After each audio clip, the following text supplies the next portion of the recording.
Mga tips, nandito tayo ngayon sa Old Town San Diego. Tara, kain tayo.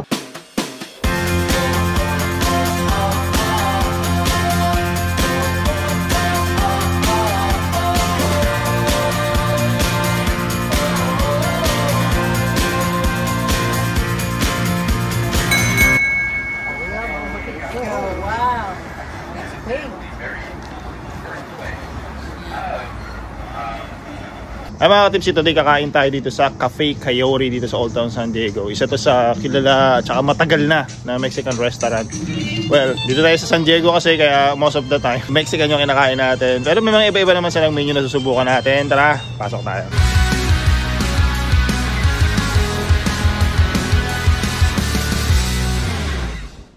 Pasok tayo mga tips sa loob. Tingnan natin yung design niya sa loob. Kasi parang maganda eh. Parang may mga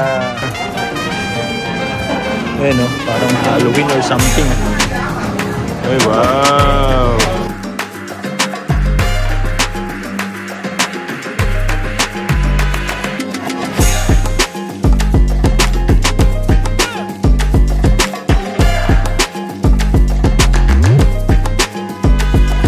Pwede ka pong pinto sa loob, pwede din dito sa labas. Ayan, ganda. Medyo maganda yung weather today, medyo malamig. Ayan sila mga dear. Order na tayo. Tara. Friday and Sunday. Ay, appetizer tayo mga tips. Sinerve nila. What do you call this sauce, bro? Salsa? Salsa. There you go. I forgot. Kalimutan ko. This is their salsa. This is salsa. Chicken leaves has Chips, they make their chips too. Mga tips, ito yung menu nila. Ayan. Medyo affordable naman. Kahit pa paano. Try natin orderin to. Tierra y Mar. Sabi niya, the best of both land and sea. Carne asada. Ayan. May shrimp na, tapos may carne asada pa. Junior is paying today, so we gonna order lobster. No, just kidding. Ayun, gumagawa sila ng fresh na parang tortilla.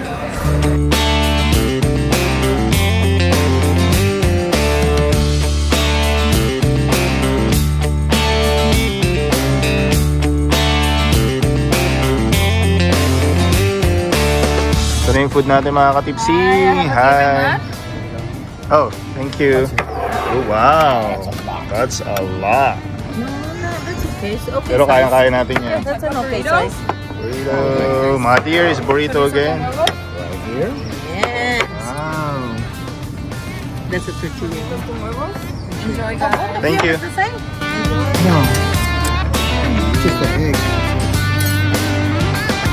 Sa ating mga katipsi, sabi ni Junior, ano daw to? Surf and turf daw to technically. Kasi beef, tapos may shrimp, may rice na yun dyan. Ito yata tortilla yata to. Sa tortilla, it's fresh. Tapos may guacamole. It's really fresh. Ooh, okay, dad. Chorizo. Chorizo. Okay. What's yours, Junior? Eggs.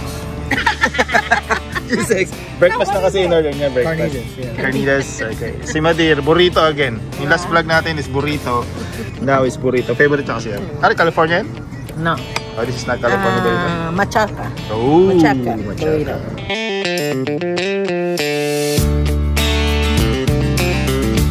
Bakit kasi banata na natin ito? Kami ito. Ubus ka ba ito? Ito natin itong tortilla. Kaya natin sila sa show. Ito mga tips yung ginagawa doon kanina ng babae. Ginagawa doon ni ate. Fresh tortilla. Pwede mong ilagay dito pero hindi ko nalalagay. Kainin ko lang. Kasi parang burrito. Parang mabilis. Naman natin itong shrimp nila. Sausaw natin dito sa kanya. Piling ko lemon and butter.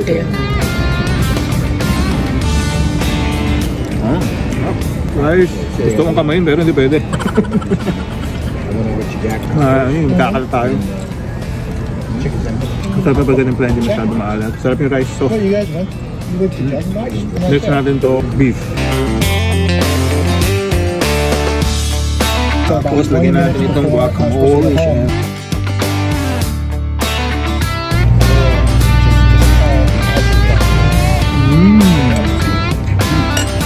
Well done yung sarap nila sa atin. Pero masarap. Okay naman. Hindi sa ganun kalambot. Pero sarap naman, malasa. Maganda yung pagkakamarinig at pagkakaihaw. Masarap tong guacamole. Alam mo yung guacamole na hindi pina-artima. Yung gawang bahay. How's you, bro? Good? Oh, almost lang already? Yeah. Sarap. How you doing? Sama there, kumusta dyan? Itong inuupakan ko. Gusto ko itong refry bean eh. Diba yung bulito niya? Ubus na yung yung bulito niya, iba na buwanan. May plano ako sa bukas na umaga. Itong jalapeno dito mga tips mga. Gusto kong tirahin. So, Hindi siya manghang. Di ba? Hindi ka Tirahin natin. Kasi alam ko na kasunod dito, CR eh. Talagyan natin ng beef. Sama-samahin natin sila. Nung sinerve nila, hindi nila tinanong kung anong gusto mo sa beef mo eh. Pero I don't know kung ako ba dapat magsasabi nun right away, kung gusto ko ng medium rare or whatever. Ginagawa nyo ng mga tips yun. Pwede ito, kainin na natin diretso pero lagyan natin lahat dito. Kung may samyupsal, Mexican sal naman ito. Jalapeno natin, lagyan natin dyan. Shrimp. Shrimp. Guacamole. Anong konti nito? Dapat wala nito pero lagyan natin. Yung sauce nila.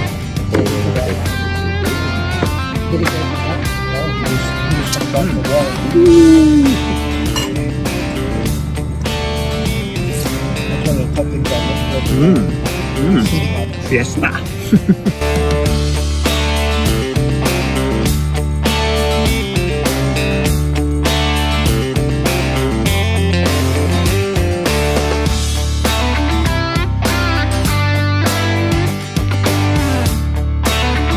Ito yung fried beans na mga tipsy, tapos may cheese din yan. Sa atin, kanin yung common na carbs natin, di ba? Yung mga Mexican nito, kanin, tapos ito. Malaki talaga ng servings nila dito. Alam mo na, kalahati ko pala, busog na ako. So mangyayari dyan, sabi take out natin. Dinner later. Busog na ako mga katipsi. Hindi ko maubos kaya ito box natin. Yung mga katipsi natin Pilipino dito sa San Diego, hindi pa nakapunta dito sa Cafe Coyote mga katipsi. Subukan nyo, masarap. Traditional Mexican food. Malaki yung serving, masarap yung pagkain, mabait yung mga crew, maganda yung lugar, maganda yung ambience. That's what they want to try. One more. So, how do you like it here? Eggs. Eggs, just eggs. 4.5 out of 5 stars. Diba? 4.5. Pasado. Basta 4.5 pasado yan. Masarap naman talaga lagi dito. Yeah, masarap. Masarap siya mga katipsi yun, sumisikat na yung araw. Look like a girl. Ano siya, parang traditional Mexican food. Pati yung ambience, yung lugar, traditional siya. Parang mga indigenous Mexican type siya. Old town San See how Diego. big he is now? I know. So, pag pumunta kayo dito, highly recommended din kayo mag-isisi.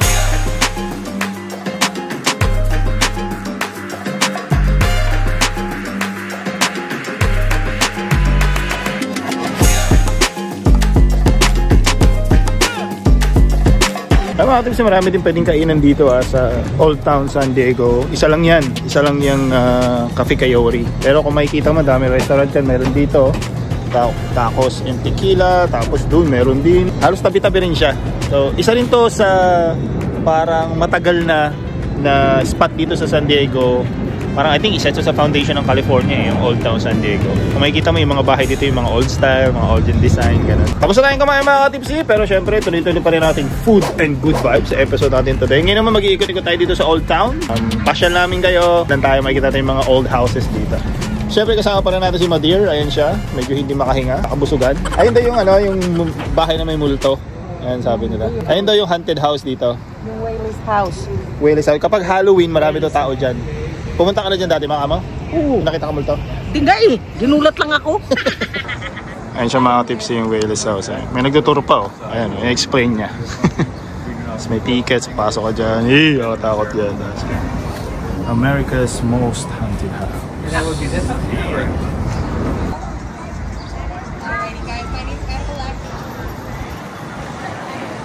Isa yun sa tourist spot dito sa San Diego mga katipsi yung Whaley's house. Mga Americans, di ba, isa sa tradition nila is yung Halloween.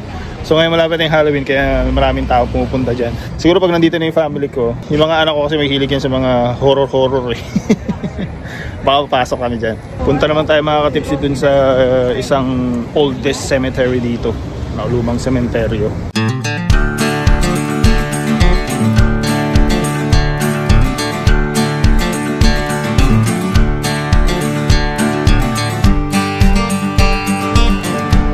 Saan maganda pumunta rito gabi? Nakakatakot. Punta ka rito gabi ma? Hindi, never. Never, ever. Ay, kiraan lang po. Ay, ito binubuksan. Sok tayo mga tipsy. Ayun o. Tingnan yung mga lapid natin na natin. Ayun ito, C. Melchior. Sabi niya, born 1717, died 1867. Hi, rest in peace. Isa din sa spot dito yan sa San Diego mga tips. Itong old cemetery na to. Na-amaze lang ako kasi, di ba? Imagine these people, di ba? Buhay sila before, they were born before. Way back, hindi pa tayo pinapanganak. Di ba? Nakaka-amaze lang. Ay, dito may dumadalaw pa rin sa kanyo. May mga nag-iiwan ng ano. Sino siya? Little girl. Ay, kumawa naman. Little girl, R.I.P. Rest in peace. Rest in peace, Anita. Nakamiss lang ako mga tipsy sa ganyan. Yung mga, basta yung mga makaluma. Story, ganyan. Kahit yung mga nicho pa, ganyan. Nakamiss lang kasi yung life, di ba? Parang, di ba, imagine sila yung mga tao noon, di ba? Mga buhay. Ngayon, tinitingnan pa yung games nila. 100 years from now, di ba? Lahat ng taong buhay ngayon, tayo, wala na tayo dun sa mundo. Tayo naman yung mga nasa nicho na ganito, di ba? Tayo naman yung may parang ganito ang situation na to, di ba? Na tayo naman yung tumitingin sa mga nicho, di ba? Kasi dumaan na tayo sa mundo, di ba? Nakaka-amaze lang yung buhay. Napaka-iksi lang. 80 years lang, di ba? Di ba buhay, nasa 80 years old. Pag umabot ka ng 80, swerte ka na, di ba? Napaka-iksi lang. Kaya, live to the fullest.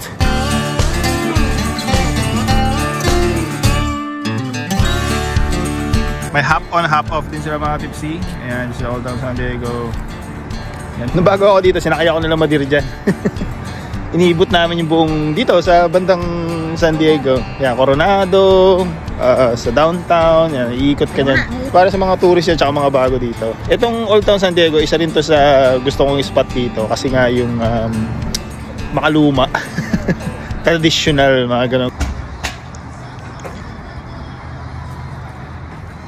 Halloween na kayo, may ganito sila. Yung mga lumang wagon. Ganun.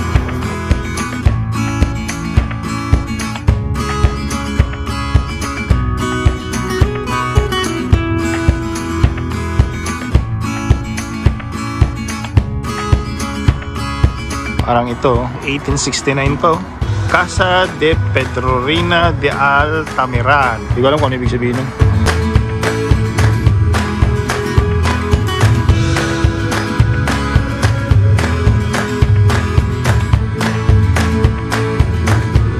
Ito yung isang parang pinaka-sad part ng area na to dito mga tipsy. Nung panahon pa ng may slavery. Itong area na to, dito yung parang sinusubasta yung mga slaves. Ayun, tinatali sila dyan. Nakakadena sila dito sa mga to. Yeah, ito pa rin yung noon yata eh.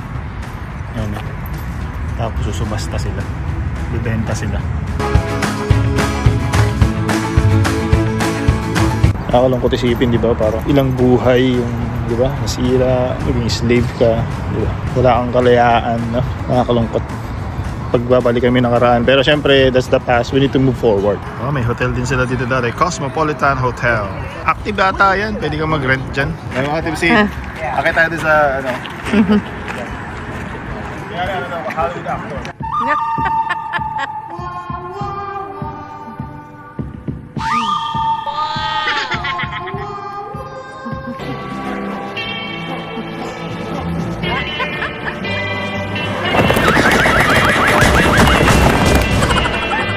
Shooting and clear this wood.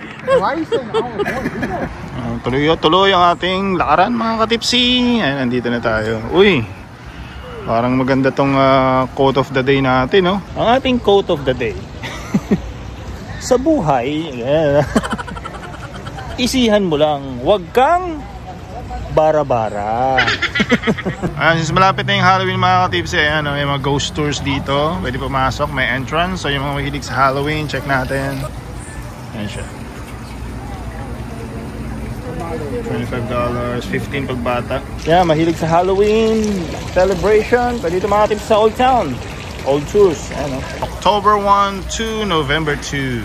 Mukhang maganda nga siya eh, oh. Nag-check kasi hindi natin makita masyado sa loob. Silip lang tayo, silip lang.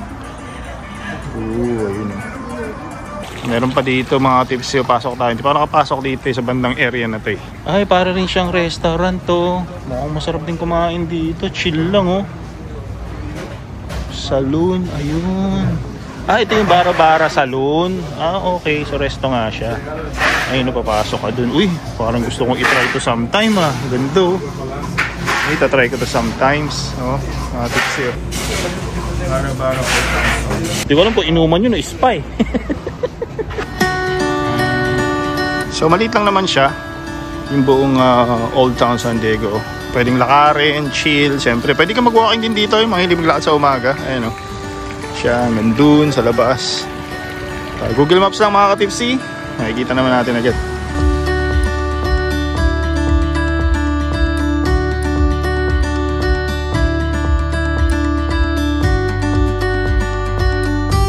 Sarap pumunta dito mga ka-tipsy, umaga o kaya hapon.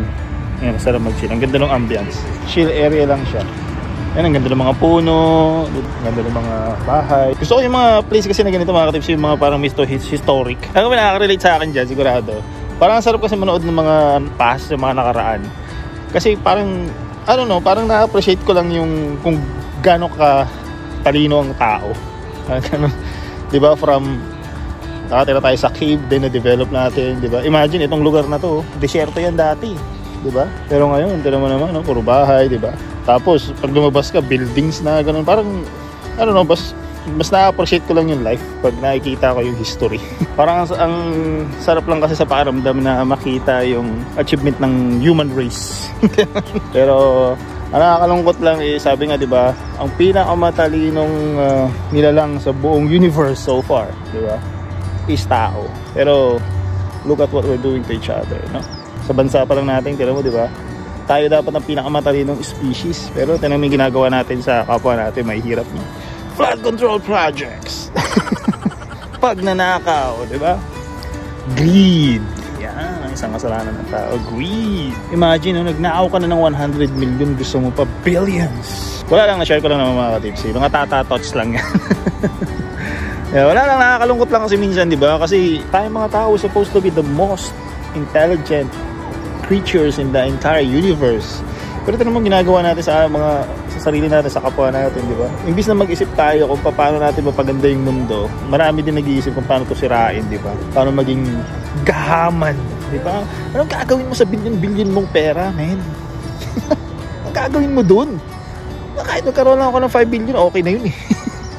Billions? Oh my God. Ang masakit doon, ninakaw mo sa mga tao. Wow. Kaya mo pa pakain sa pamilya mo yun, di ba? Kaya yung mga tao na meron lang silang sapat, huwag kayong maiinggit sa mga mayayaman na magnanakaw. Maging proud kayo kasi yung tinatrabaho nyo, pinapakain nyo sa pamilya nyo galing sa pagod, sa hirap nyo, sa trabaho nyo, pinaghirapan nyo, hindi nyo ninakaw. Maging proud kayo doon. Huwag kayong maiinggit din sa mga mayayamang magnanakaw. Walang pride doon. Hanggang mamatay na sila, wala silang may pagmamalaki unless magrepent sila, di ba? O yun yung mga taong walang dignidad, mga tipsy, walang prinsipyo sa buhay. Kaya ikaw, kahit simpleng tao ka lang, pero meron kang prinsipyo, di ba? Meron kang core value, ayan, na hindi makakasira sa kapwa mo. Maging proud ka, mga tipsy, kasi bilang tao dapat meron tayong prinsipyo. Hindi pwede yung sunod-sunod ka lang, uto-uto ka lang, di ba? Totoo lang, napakaganda ng Pilipinas, mga ka-tipsy. Napakaganda, lalo na pag napunta ako dito sa US. Kasi siyempre, ito yung parang pinaka maunlad, maganda, powerful, most free country in the world, di ba? Napakaganda rin dito sa Amerika, pero para sa akin, mas maganda pa rin sa Pilipinas. Dito sa Amerika, mga ka-tipsy, lahat ng bagay mabibili mo, basta masipag ka lang. Lahat ng pagkain, makakain mo. Yung kinakain ng mayayaman, nakakain din ng normal na tao dito. Pero may mga bagay dito na hindi nabibili ng pera, mga ka-tipsy. Tulad ng culture ng mga Pilipino, yung joy ng mga Pilipino, diba? Yung traditions natin, yung saya sa Pilipinas, yung lugar natin, yung tropical islands natin, wala dito.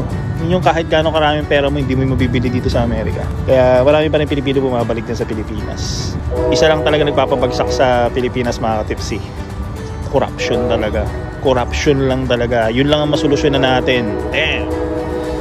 Magiging isa sa pinakamagandang bansa sa buong mundo ang Pilipinas. Ang dami ko lang sinasabi. Pero ang future talaga natin, mga ka-tipsy, yung mga Gen Z, yung mga bata, yung mga future voters natin. Ayan. Nakakatawa panoorin yung nagrarally sila, diba? Nagiging involved sila sa nangyayari sa ating bansa. Pero ituloy nyo lang yan kasi kayo yung future generations, kayo talaga yung pag-asa. Huwag na kayo umasa sa mga matatanda. Dahil yung mga matatanda natin voters, madaling utuin yan eh. Bigyan mo lang ng bigas yan, boboto ka. Yung mga Gen Z kasi, di ba, yung mga next voters natin, nag-iisip talaga sila, matatalino na kasi yung mga bata ngayon. Kasi, syempre, information, nandiyan na lang eh. Dali na makuha ngayon eh. Yan. Kaya yung mga future voters ng mga bata, yan, boto nyo yung mga, mga karapat-dapat yung may talino, tsaka may puso.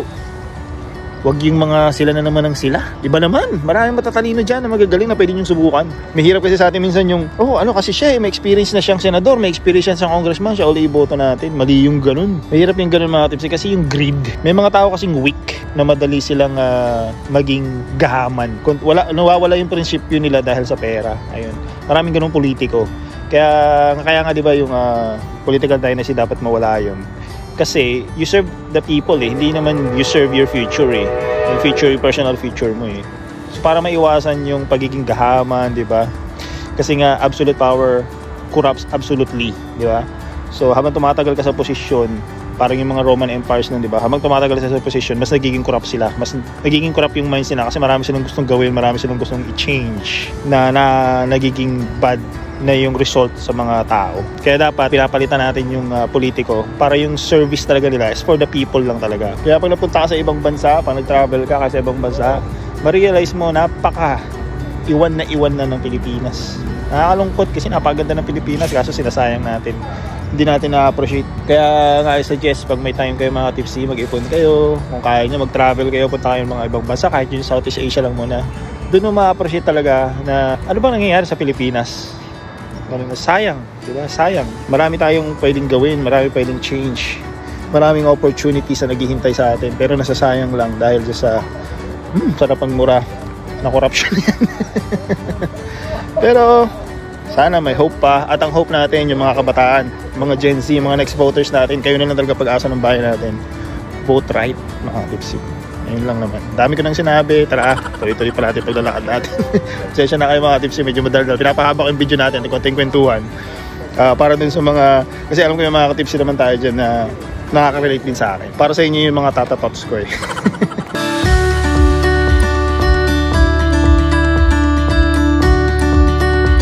Palabas na tayo mga katipsi.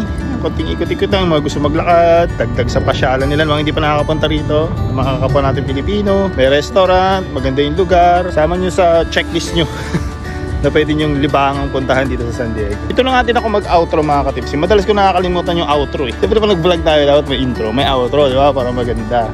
Mga katipsi, sana nagustuhan nyo ang content natin today.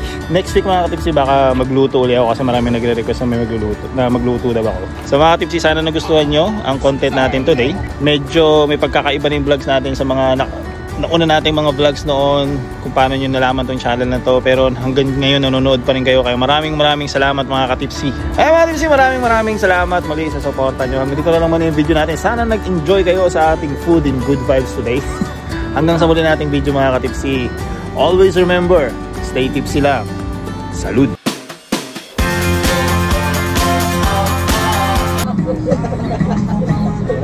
I take a video.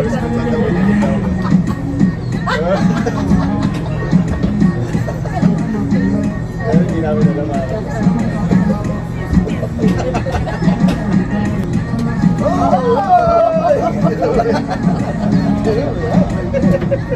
That's pretty good acting, man. Wasan pa rin yung masyadong pag-init.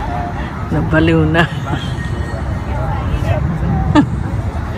Ayan. Kaya kailangan pag pumunta kayo dito. Mga katipsi, nandito tayo sa Old Town, San Diego. Masabay tayo, sabihin natin, tara, kain tayo. 1, 2, 3. Tara, kain tayo.